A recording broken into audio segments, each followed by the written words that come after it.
So let's get to the big three. Number 3. Should transgender girls who are biological males be allowed to use girls' bathrooms and play on girls' sports teams? There should never be nude men in locker rooms. We finally have her saying that. Here you go. Brawl for it all in Virginia as the gubernatorial debate boils over and a Democratic candidate's gutless stand stands out. We'll bring you the highlights. Number 2. In an interview posted this morning, the Democrat leader said, "Every day gets better for us." Democrats might feel that way, but I don't know of anybody else that does. Senator John Thune, Majority Leader. Shutdown continues. His paychecks are likely to be missed for the first time in years. I have the latest. Number 1. I think it's going to be great. I think it's the hostages will be coming back Monday or Tuesday. I'll probably be there. I hope to be there. There you go. Almost there. All the hostages are days away from freedom. And could Gaza be on the precipice of rebuilding? We're going to look at the peace deal phase by phase and has the whole world in awe and has people chanting Trump's name in Gaza and in Tel Aviv. Sean Davis joins us now. Sean, your reaction to what we know so far? Well, I think it's spectacular news. We kind of started getting the sense, I would say, earlier this week that something big was happening. But I mean, it's great news. I hope it follows through. I hope it'd be wonderful to have peace there for the long term. But I think we've probably both been alive and around long enough to not expect it forever. But for the short and medium term, I think it's really, really a great sign. And the hostages coming out is going to be a great event. That's going to be not only a great event that not many people saw coming all at once, but that's going to be the leverage that Hamas lost, right? Yeah, it's hard to look at people and humans as leverage, but that's clearly what they were being used for.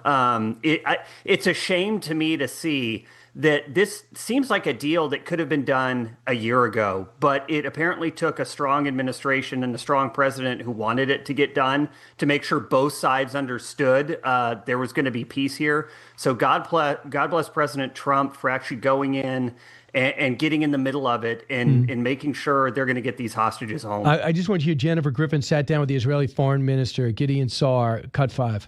Is this the end to the war in Gaza? Well, it's the implementation of the first phase. We don't have any intention to renew the war, but parts of the commitments is, for example, the disarmament of Hamas, that they will lay down their arms and so on. And that will be phase 2. We will first have a ceasefire. Immediately after the decision will be approved by the government, there will be a ceasefire. And then the commitment within 72 hours of Hamas to release all the hostages. I believe that that should bring the end to this war. So, I mean, that's how they feel. We see the celebration, and we'll see how things unfold in the next few days. Yes, and always the devil is in the details, but I think even you saw Trump say he's not looking for a temporary ceasefire. He's looking to an end to the war, and I have no doubt that he's going to push for that and make sure that both sides understand the time for war here is over. I want you to hear what's else going on. While the president goes over there to cut a deal, which is far more difficult, we cannot get the government open because Democrats want to change health care instead of just having a continuing resolution to fund the government under Biden. This is the Biden budget we're living under right now, not even Trump's big, beautiful bill or the changes that were made or the tax code made permanent. So right now we're in a shutdown mode. Here's Chuck Schumer, cut 26. Democrats have 3 words for this. No way. It's literally life or death. We will not let Republicans blow up our healthcare system. I mean, so he's cursing because he hears that's what guys like. And number 2, blow up our healthcare system. We're going down to pre-pandemic criteria when it comes to Medicaid and when it comes to eligibility. On that, as well as subsidies that were given during the pandemic for people that were stuck at home and maybe lost their jobs. So they all of a sudden are making this healthcare debate. Has it been effective? I don't think so. Also, am I crazy or did he say 3 words and then only said 2 and no way?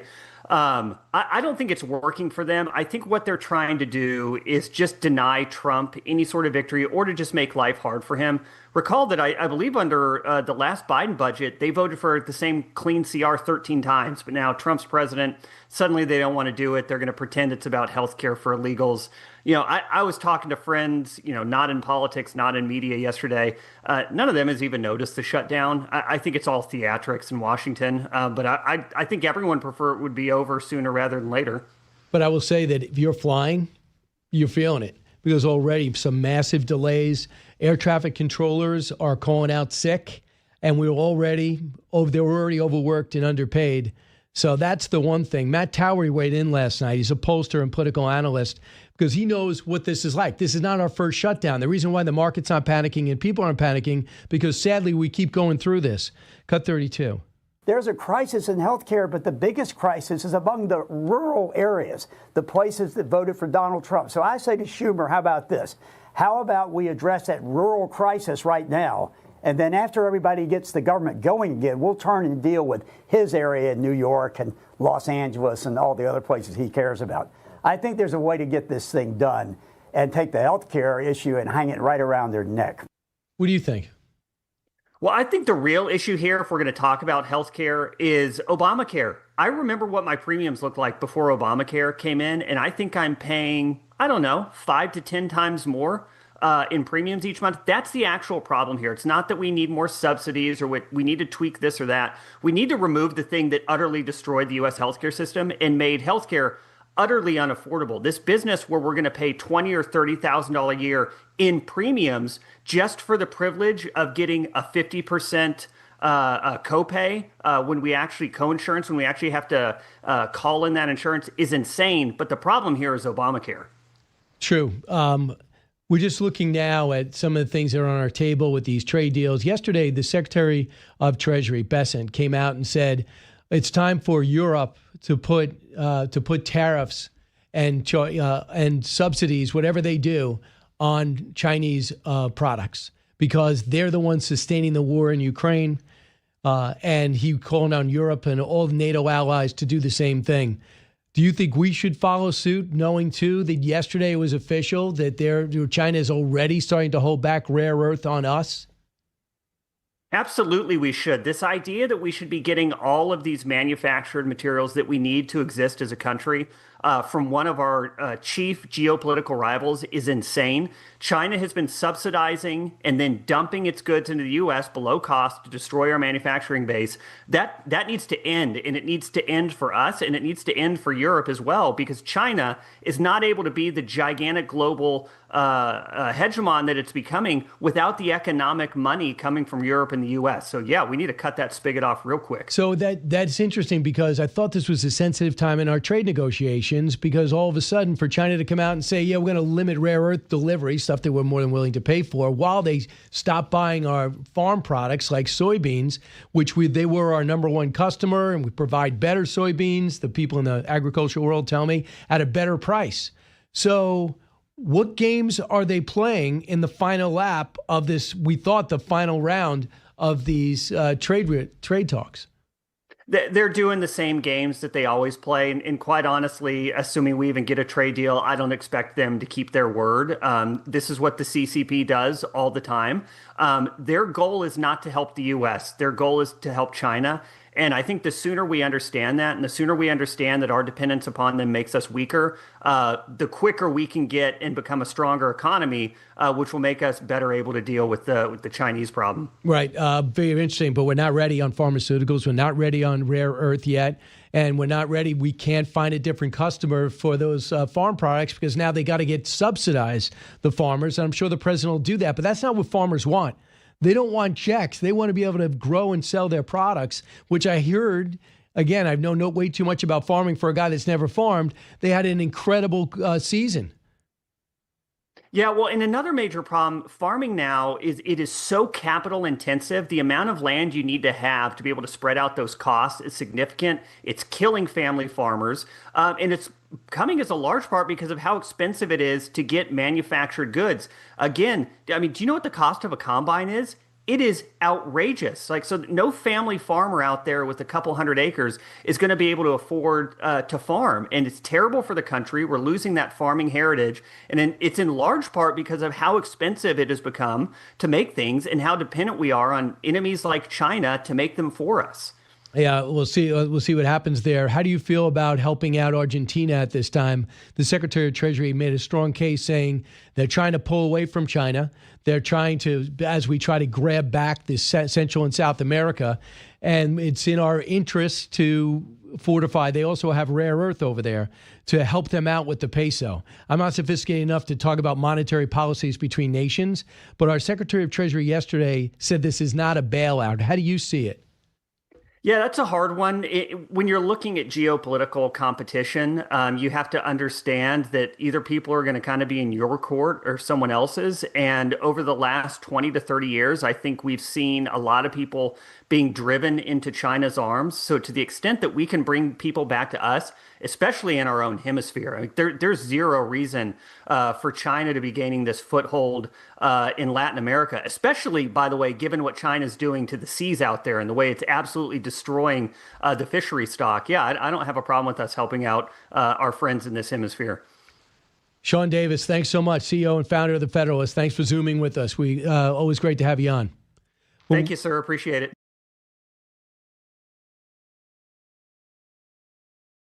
Oh, yeah, there's no doubt about disarming rockets and missiles, the factories that assemble them, the factories that do the manufacturing, particularly of the small-range rockets, the tunnel complexes themselves. All of this has to be done before anybody talks about restoring Gaza. And if Hamas doesn't disarm, there's no restoring Gaza until that fact takes place. And that is what is on the table in phase 2. And it remains to be seen. Is Hamas lying to us when they say, yes, we'll disarm? Likely. The opportunity for them to surrender and get their own personal freedom is on the line here. We'll see if they're going to take Israel up and the United States on that. So that's a huge question mark. So there you go. General Jack Keane on with me earlier today talking about what has to happen in phase 2 of this operation, but extremely pleased that there's a phase 1. So we understood, too, Steve Witkoff put out on social media that the clock is begin to tick on the 72 hours. What am I talking about? Well, it was 24 hours to return to back up to a yellow line inside Gaza for the IDF, and they did that. And we watched this morning as thousands are pouring back into what I think is Gaza City. I don't know Gaza too well, but it looks like they're pouring into a major city back. So they believe it's going to be peace. And then the clock starts ticking as soon as the IDF was in place on 72 hours to return the 48 hostages, 20 plus, we hope, are still alive. Michael Oren joins us now, very much involved in all this, former ambassador, Israeli ambassador to the United States. Ambassador, welcome. Good to be with you, Brian. Hi, some morning. So when did you realize this was indeed possible? Do you remember a day or when you thought, okay, this could happen? If you would have asked me 2 weeks ago whether it was possible, I would have been very doubtful. This, before I was ambassador, I was a professor of history, of military and diplomatic history. That document, those 20 points, was one of the most impressive, elegant pieces of diplomacy that I've seen from any country, maybe even in decades. But it consisted of things that other countries and you guys wanted, correct? I mean, it wasn't coming out of thin air. This was almost like a best of, wouldn't you think? I think, everyone's talking, most of the American media is talking about all the pressure that was put on Netanyahu. Well, I saw you straighten out MSNBC. You saw that. It was pretty much pushing on an open door. What did Israel want out of this war? It wanted an end to Hamas. It wanted to get the hostages back. It wanted, Gaza demilitarized. Who's not getting the memo there? It's right there in the 20 points, every single one of them. Yeah, Israel had to make some painful sacrifices, particularly the release of 250 murderers from our prisons. 1,900 overall, right? But the people had actually killed Israelis. And think about the families. Think about the family. If you had lost a loved one to one of these murderers and this guy's going to go free, he's going to get a hero's welcome at home, it's very painful. My own family lost a close family member to a suicide bombing. Fortunately, that terrorist was killed later. But I can imagine if he got out tomorrow, what we'd have to tell our kids and grandkids. Very difficult. And then, other than that, it's very abstract. It says that someday maybe the Palestinian Authority will be involved in the post-war government of Gaza and has to reform. Who knows what that means? These guys, Mahmoud Abbas, the president of the Palestinian Authority, is in the 21st year of his 4-year term. And that maybe Israel would have to discuss a pathway to a Palestinian state, whatever that means. A pathway, could be a thing with gravel. But the actual concrete terms of these 20 points, there was only one time in this whole thing. It was 72 hours. Mm-hmm. And that played in Israel's favor. Ambassador, there's a story in the Wall Street Journal today and said how Trump's upside-down diplomacy delivered a major victory. He did do things very differently, right? He didn't look at the history. He didn't say what happened in the 70s, what happened in the, why did Oslo fall apart? What did Yasser Arafat say? How did that election go, and what were the numbers? And he didn't look at pie charts. He went the other way. He used relationships he had with the Gulf states and the Arab world, and the relationship and the loyalty he's already shown to the prime minister. I mean, my goodness, we couldn't work closer together. There was no air between them. So Hamas thought, longer we hold out, look at the division between the U.S. and Israel, even wasn't going to be the case. So the president was able to do this deal, it seems, and you correct me at any point, I don't take it personal, without getting every detail done. And these Arab nations didn't want to be the ones to say, I'm out. So Egypt, Turkey, and Qatar help put this across the finish line without every detail done. I'm using historic sort of metaphor. It's like being on Normandy Beach. You're under fire. You got to get off the beach. Get off the beach first. Deal with the German defenses on the beach, and then you deal with the hedgerow campaign later. Yeah. Okay. So he wanted to get off the beach, and he did. And yeah, there's a great battle after that. The great battle, as your previous interviews have talked about, is okay. How do we get Hamas to demilitarize now? How do we get them to give up their guns? Yeah. And it's a very steep challenge. But listen, he's got off the beach, and was getting off the beach is he stopped the war. He got the hostages back. We think that's going to happen, and he got everybody on board. I mean, the truly miraculous part of the 20 points was getting countries that don't agree with one another, not just Israel. This is Turkey and Qatar, along with the Saudis and the Emiratis. They don't like each other. Getting them all on board with the Indonesians and the Pakistanis. I mean, really, think about just how complex this was. But here, it's not just the personal relations, Brian. There's another point which I think everyone seems to miss here. Right. And that's the use of power. Yes, and showing the willingness to use it, right? Yes. Ambassador, stay right there. A few more minutes. Yeah. I know at the top of the hour you got to get to Harris. So you're doing all the rounds today, and we appreciate it. Brian Kilmeade with Ambassador Michael Oren. Don't move.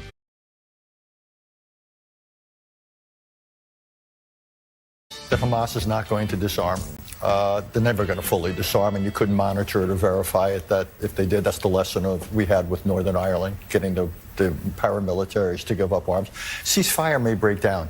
You can imagine a situation where the word won't go out, or some people in Hamas are going to disagree with the guys who negotiated.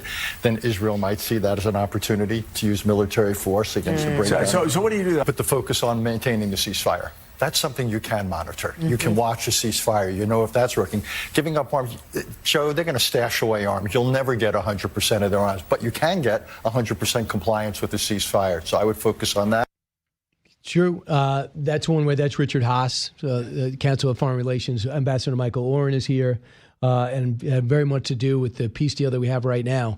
So with the president's going to be going over to Egypt and then over to Israel, the significance of him going, is there going to be paperwork for him to sign? Is even symbolically, we're going to have that moment that was Jimmy Carter with that we had in Camp David? I put my money on it. Certainly. It's a photo op opportunity. By the way, it's a photo opportunity that he actually deserved and earned.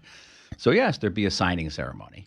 I don't know what the actual paper is going to say, because it's not as if Hamas is going to sign the other side. Right. But it could be some type of symbolic. And then we understand it's over to Israel to possibly greet the hostages? I think that would be an extraordinary moment. And then to address the Knesset. Yeah. The president is overwhelmingly popular in the state of Israel. It's uniting right and left, up and down, religious and secular, and I think even Arab and Jew. He's overwhelmingly popular among the hostage families. They were the ones who nominated him for the Nobel Prize, so they love him, and I think that he deserves it. I don't want to say cynically it's a victory lap, but okay, he deserves it. And he's going to address the Knesset, which has never happened, right? It has happened in the past. It's a bit of a roll of the dice, I must say. In the day, if you remember, President Obama visited Israel back in 2013, and there was a question whether he would speak to the Knesset, and it was nixed. It's nixed because we have a different political culture where people scream in the Knesset. And I don't know who would scream at Donald Trump. It could be, we have radical leftists in the Knesset. We have communists in the Knesset, believe it or not. There's a communist party. They may get up and scream at him because he's not sufficiently pro-Hamas. And there are rules of order. You can only scream for so much and they'll take you out. But that wouldn't make for good optics to have Israeli parliamentarians, whatever party they belong to, sort of berating publicly the president. That would be interesting because the invitation's already been put out, I think. So they're going to do it. I think they're going to sit down and talk to the communists and say, guys, be quiet. True or false, the prime minister was feeling pressure from the right not to do any deal unless just go for complete victory. Extreme right. You have to say. There's a moderate right, too, in his government. And so the extreme right was pressuring, maybe not happy the prime minister signed this? They were not happy. They're saying that they oppose the deal, but they won't leave the government. But the government itself voted overwhelmingly in favor of the deal. This is the nature of our government. It's a coalition government. Imagine if every member of the president's cabinet was actually the head of another party that was seeking to unseat the president. That's our system. Ambassador, how do you view the hit in Doha? Was it worth the risk? Where the risk? I know the ramifications were positive, it seems, but just from your perspective. The risk is that Hamas will use these, say, 200 American forces that are being placed there to monitor the implementation of the withdrawal and the ceasefire, some type of international force. They use them as a human shield. Now, this happened in Lebanon. And basically, Hamas wants what Hezbollah has. It wants to say, we have no sovereign responsibility over this place. We're not going to clean up all the rubble. We're not going to rebuild Gaza, but we want to keep our guns. We want to be a jihadist. That's what Hezbollah had. And Hezbollah, for years and years, used the UN, UNIFIL, as a shield. Mm-hmm. And international peacekeeping forces, infamously, only work when there's no peace to keep. The minute you have to actually keep the peace, they run away, or they're used as human shields. That's what happened with UNIFIL. So that's the big danger here. But that's a UN-sponsored thing, right? Would Egypt and would an all-star team of Arab nations and Indonesia, would they be different from UNIFIL? Well, I'm going to be very cynical here. In the past, we've had European forces in Gaza. The minute the shooting started, they ran away. There was Dutch, there was French. They ran away. Same thing happened in Beirut with Italians and French. They ran away. The Arab world is tougher. And you're going to have countries like, if you had troops from UAE and Saudi Arabia, they don't like Hamas. Hamas is a branch of the Muslim Brotherhood. The Muslim Brotherhood threatens the Saudi and Emiratis leaders. Sure. And they're going to be much tougher in dealing with Hamas. And they know who's who. Oh, believe me, they do. And it's tough for the West to know. And if I were Hamas, I'd say, God, bring me a Frenchman, bring me an Italian, bring me an Englishman, but don't bring me a Saudi, don't bring me an Emirati. All right. So do you think in 72 hours, was it going to go as smooth as the first 24 hours, which you guys pulled out? Well, not you guys, but you guys, the IDF pulled out right to their line. Yeah, we accorded very quickly. There's a fear there that Hamas will come back and say, listen, they said there's 20, but there's really 17, and we can't find the other 3. And they'll always, keep that for a rainy day, and that keep us, psychological terror. These are terrorists who deal not just with physical terror, but also emotional and psychological terror. They'll say they can't find certain bodies, and that will be always a source of great concern, sorrow, and psychological distress for Israeli society. And holding their feet to this fire will be very, very crucial. I want you to hear, the politics in America, and you know how few and far between compliments to Trump are for people that don't like him. Here's a little of the media reaction to what they've seen so far. Dave Ignatius, Martha Raddatz, Jake Tapper, John Meacham, Cut 9. Joe Biden could never do that. And Donald Trump was able to do it. Do you worry that Trump wants to get the Nobel Prize on Friday?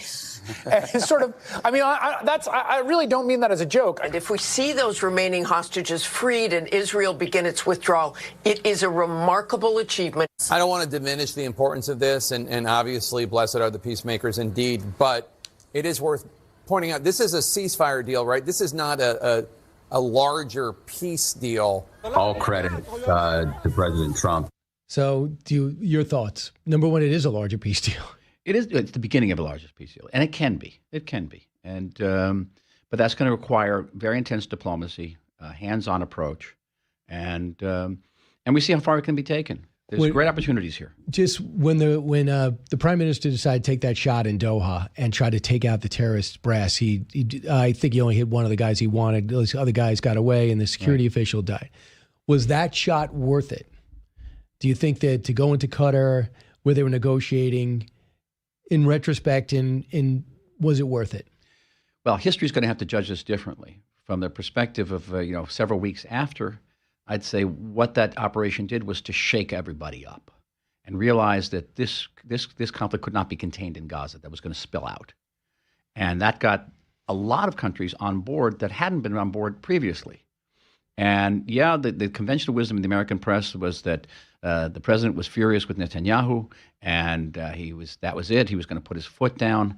But I think the story is a little bit more complicated than that, Brian. I think that the Qataris realized that they couldn't continue to play this game, and that they were going to have to come on board with the president and get Hamas to cooperate. All of the emphasis, particularly under the Biden administration, was putting pressure on Israel. Let's cut off arms sales. Let's delay arms sales. Tell them we can't go into Rafah. Let's talk. We were talking earlier about Kamala Harris's memoir, where she said, "Yeah, I was disappointed that Biden would put more pressure on Israel." Did anybody remotely think, "Hey, maybe someone should put more pressure on Hamas"? Maybe. Never came up. And all of a sudden, along comes this guy Donald Trump, and says, "Wait a minute, let's put pressure on Hamas." And who can we do that? What are the levers here? The levers are Qatar. The levers are certainly Turkey as well. And he pushed those levers. And you saw how quickly that worked. So how do you view Qatar? Qatar is a mixed bag. It is a mixed bag. It plays both sides. Let's face it. This is a country that puts in tens and tens of billions of dollars into the United States and universities, American universities, into lobbyists in Washington to influence American policy. They have Al Jazeera, which was a media branch basically of Hamas. On the other hand, they talk to us. On the other hand, our Mossad deals with Qatar, and they have been negotiators, they've been mediators, at times good mediators, at times less good mediators in the hostage issue. They are a mixed bag. That's the way they like playing both sides. And they're friendly with Iran. And they're friendly with Iran. They try to be friendly with Saudi Arabia. There was a couple of years, but they didn't talk to each other. That's how a very small, very, very rich country survives in the Middle East. That's their survival mechanism. So they do have leverage over Hamas. So if Hamas wants to make this into a insurgency and start taking shots, and they would have some stake in that, right? But let's look what happened. Again, the conventional wisdom that Israel did this operation against the Hamas leadership in Doha. It didn't quite succeed. But look what happened afterward. What happened was all of a sudden, Qatar is playing ball with Donald Trump to pressure Hamas. Now think about, how did that happen? Well, they got shaken. I mean, there's a theory that Trump did know that the hit was going to be done in place. And that phone call wasn't really necessarily an apology in the Oval Office. It was, hey, one of your security officials died. That was never the intent. That's what he apologized for. Look at the text of the apology. Yeah. I was involved in the apology that Netanyahu gave to Erdogan in 2013, helped draft that apology. That was over the Mavi Marmara affair. If you remember, it was a flotilla that our Navy SEALs intercepted. And that apology is very, very carefully crafted. You can't apologize for our Navy trying to intercept an illegal flotilla that's trying to break a legal blockade. But you can apologize for things that went wrong. We apologize for operational mistakes. Okay, here he apologized for killing inadvertently a Qatari security official. Tell me if that's right. So the Hamas interpreted that as well. Trump does have say. Prime Minister will listen to Trump.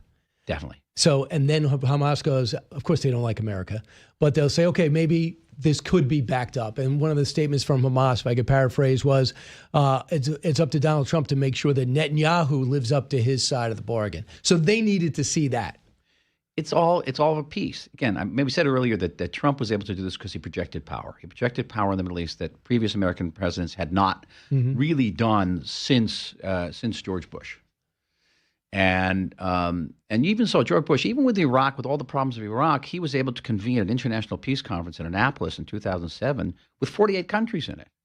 Because if you use power, people respect you. That's just, it's a rule of the game. And we also know that the Middle East was fearing Saddam Hussein. He was a problem. It wasn't just an American problem. It was a Middle Eastern problem. The other thing is, in the big picture, do you think that if, barring anything unforeseen, which the Middle East is always unforeseen, do you think these Gulf states want economic relationships and relationships with Israel? Unquestionably. So that was on track. You believe that was going to continue. Saudi Arabia was probably going to be next. It's what precipitated the war. Remember, we know from Hamas documents that one of the major reasons they launched October 7th, 2023, because they were afraid of Israel-Saudi peace. So was Iran. They're desperately afraid. And remember, peace between Israel and Saudi Arabia is not just with Saudi Arabia, it's with the entire Sunni world. It's peace with Indonesia. It's peace with Pakistan. The biggest Muslim populations in the world are not in the Middle East. They're outside the Middle East. And they're Sunni states. And so it was a game changer, a total game changer. And they sought to block it. It was very, very smart. So right now, that's still on the cards. And I think that you throw in the Saudi-Israel piece, you saw it in Israel-Lebanese piece, Israel-Syria piece. What I said to you before is the Six-Day War was a transformative event. This war could be even more transformative. And of a heavy cost, but it was, I think that overall, General Keane said, when I was talking to Netanyahu, I left that meeting feel like I was talking to Churchill. What he did was exactly what Churchill did, steadfast in his objective and did whatever he could to achieve it using other countries and alliances. Ambassador Oren, you're always great. And thanks for bringing us inside the dollar, inside the room like you were. Always pleasure. All right. I know you got to get the Harris up on television now. Ambassador Michael Oren.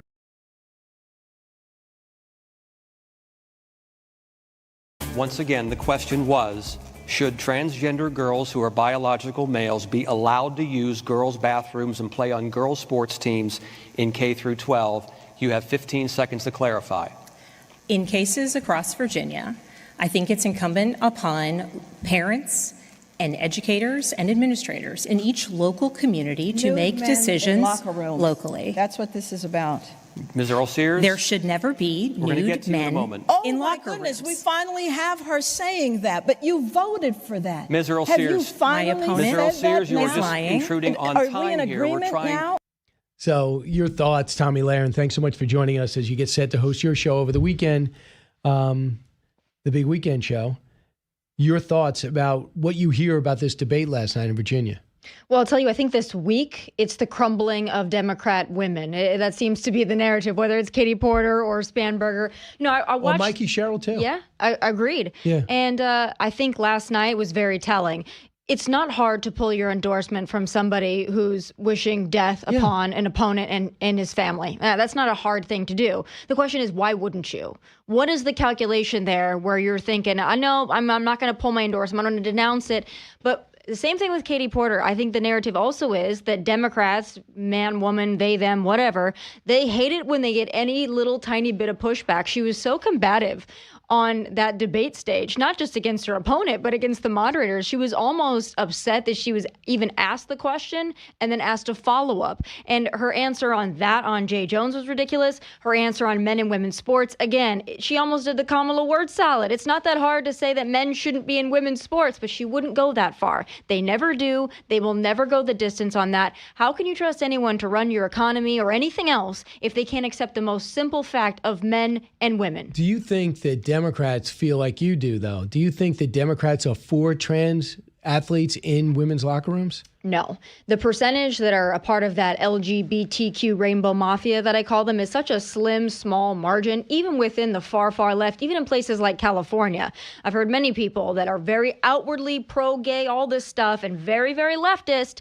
They will draw the line. But the activists have captured the messaging of the Democrat Party. So that's why they won't go all the way, because they don't want to offend the activists, because the activists are loud, the activists are aggressive, so they won't go all the way. And meanwhile, they're leaving, 70 to 80% of Americans in the dust. Not a great political calculation. And so in Virginia, you're talking about Jay Jones, who came out, whose 2022's text came out that shows that he basically wanted to pull it in the head of not only the Republican speaker, but also the family. And he went on for a long way. And he says he's despicable. I feel bad about it. I apologize. But I see Governor Shapiro said he should drop out. I see Governor Beshear says he should drop out, Democrats. But I don't see anybody in Virginia saying he should, any Democrat in Virginia saying he should. The only thing I can think of, because it really is poison for the rest of the ticket, they would be smart to cut bait. The only thing I can think of is that some of these folks might have some texts of their own that they're worried about. That's the only way. And again, that's just me. That's just me totally speculating, but I can't figure out any kind of logic behind sticking with this guy unless you're worried about skeletons in your own closet. That's the only thing I can think of as to why they will not run from him. So here it is. Listen to this. Cut 38 on the endorsement of Jay Jones. Cut 38. Thank you, Ms. Spanberger.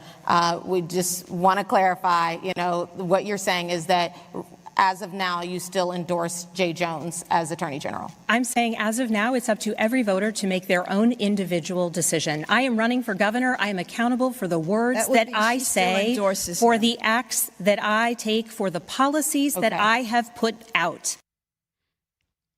Yeah. It's not even a good dodge. No. Well, if you can make an endorsement, you can pull an endorsement, right? The whole point of an endorsement is saying, I'm putting my weight and my name behind this person. Well, then the texts come out and you say, all right, well, this is new information. I now withdraw my endorsement. It's really simple. It's not too hard. Why can't you go all the way, especially in this climate that we're in right now? It's not as if we're back 5-6 years ago. We are not only 2 assassination attempts on President Trump. Charlie Kirk a month ago was murdered in front of our very eyes. And this environment that you're in right now, when we're constantly being lectured by Democrats about our words, our word policing, the rhetoric, tone it down, cool it down, but yet you can't pull your endorsement from somebody with such an egregious infraction such as that. It's very odd to me. And I think it might sink her, actually. So I think that in New Jersey, what do you think who has the better chance of winning? Chitterelli in New Jersey or Winsome Sears in Virginia? I think New Jersey's a safer bet for Republicans. I mean, you have yesterday, Chitterelli is going to sue Mikey Sherrill for saying that he killed millions of people because his company had something to do with fentanyl. So he's saying, I'm suing her for inflammatory and irresponsible allegations. Yeah, I think it's a high, any defamation when you're a public figure, I think it's a low chance of success. But again, it doesn't even matter because she put it out there. So it's almost like putting the retraction at the bottom of the article there. You know, will it stick? I don't know. I don't think it's going to be enough for her to claim that. I don't think that's going to change people's minds at this point. They might feel it as egregious what she said and wrong and possibly a lie, but they're more concerned, I think, about their families and their pocketbook. Absolutely. So we're dealing with Tomi Lahren, getting set for her show. You're going to be on for 6 hours over the weekend. You're fully aware of that, right? 6 hours over the weekend, 1 hour after this. Oh, you do outnumbered I'm at the doing top of the hour. outnumbered. All right, I'll get you out quick, but I just want to talk about ICE, Chicago and Portland. We have a National Guard going in. We have ICE actually already there, but Border Patrol there. They cannot get protection from the local police. We know that for sure. So that's why he wants National Guard there. The courts are giving the president a problem with this. I was kind of surprised to see the governor of Oklahoma say that he is not for what President Trump's doing with the Texas National Guard, putting them into Illinois. He says, I was surprised that Governor Abbott sent troops to Texas from Illinois. Abbott and I sued the Biden administration when the shoe was on the other foot, and the Biden administration was trying to force us to vaccinate all our soldiers and force masks across the country. As a Federalist believer, one governor against another, I don't think that's the right way to approach this. Does the governor of Oklahoma have a point? I understand the point. I'm not sure if I agree with it, but he does make a good point. It's a solid point to make, and I understand it. And again, with the National Guard and what they've done in Texas as far as securing the border, I thought was fantastic during the open border Biden administration, doing everything that they could. I understand his point. It's a point well made. But at some point, is President Trump just going to leave these federal agents out to dry, to die? I mean, at what point does he step in and say, I got to protect these people's lives? It's not as if it's just an annoyance. This is actually dangerous. So at what point does our president, our chief executive, our commander in chief say, I got to step in to protect human life? Yeah, I think there's a huge difference between vaccination and crime, death, crime and destruction, and being a victim of crime. And then you have the ICE agents being targeted, but the courts are stopping and starting it. What it is bringing great interest to the plight in these cities. Does anybody really proud of what Portland looks like today? Has anyone been proud of what Chicago looks like today? But you have a mayor and governor who think Trump's the enemy. I understood it in 2017, but I thought they'd be a little bit more sophisticated in 2025.